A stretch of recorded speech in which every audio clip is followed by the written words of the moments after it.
ওই দিন এক মসজিদে নামাজ পড়লাম, জিজ্ঞেস করলাম যে দুই মসজিদ হয়েছে কি জন্য? ওই হুজুরি একটা কারণে দুইটা মসজিদ হয়েছে। মেইন কারণ একটা, ওরাও 5 ওয়াক্ত নামাজ পড়ে, আমরাও 5 ওয়াক্ত নামাজ পড়ি। ওরাও রোজা রাখে, আমরাও রোজা রাখি। ওরাও দরুদ পড়ে, আমরাও দরুদ পড়ি। কিন্তু এই দরুদের ব্যাপারে পার্থক্য রয়ে গেছে। ওরা খাড়িয়ে দরুদ পড়ে, আমরা বসে দরুদ পড়ি।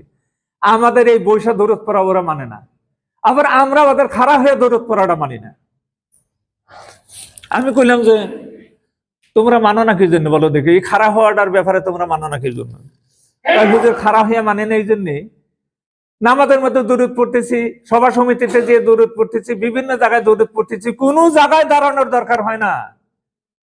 আর ওই কিছুগুলা বানোয়াট, কিছুগুলা শ্লোক ছন্দ বানিয়ে নিছে, সেই ছন্দ পড়তে পড়তে তারপরে তারা বলতেছে যে তাজিম কা ওয়াক্ত খায় উঠনা জরুর হয়, এই কথা কে তার সে লাফিয়ে ঝাঁপিয়ে মানে খাড়া হয়, খাড়া হওয়ার পর আবার কিছুক্ষণ পরে বসে যায়। তাদেরকে জিজ্ঞেস করি কেন তোমরা দাঁড়াইলে কেন? আমরা যখন এগুলো যখন পড়তেছিলাম, আল্লাহ নবী তখন এখানে আগমন করছিল, এই জন্য আমরা দাঁড়াইলাম। তো তোমরা কি বললা? আমরা বললাম যে এই তোমরা এত বেদবের বেদব, আল্লাহ নবীর প্রতি যদি তোমাদের এত মায়া, এত মমতা যদি থাকে, এত শ্রদ্ধা যদি থাকে, তার নামে যদি দরুদ পড়ারই যদি ইচ্ছা হয়, তাহলে আল্লাহ নবী যেখানে আছে ওখানে যে সালামটা দেওয়া, সালাম আলাইকা রাসূলুল্লাহ। তাদেরকে আমি কিছু বললাম না, বললাম যে কথাটা সঠিক কথা।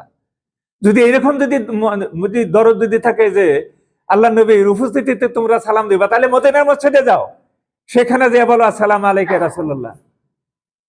আল্লাহ নবীর এত টাকা পড়ছে যে তোমাদের এই দরুদ শোনার জন্যে, তোমাদের এই সালাম গ্রহণ করার জন্য সেই শুধু সেই মদিনার ওই মাঠের থেকে হাইটা হাইটা আইসা তোমাদের এই বৈঠকে অংশগ্রহণ করবে, এই ধারণা তোমরা চরম বেদব। তোমাদের তো সালাম ওখানে যে দেওয়ার কথা, এখানে তো আল্লাহ নবী আসার তো কথা না। এটিকে আল্লাহ নবীকে সম্মান জানানো হলে তাকে অপমান করা হলো।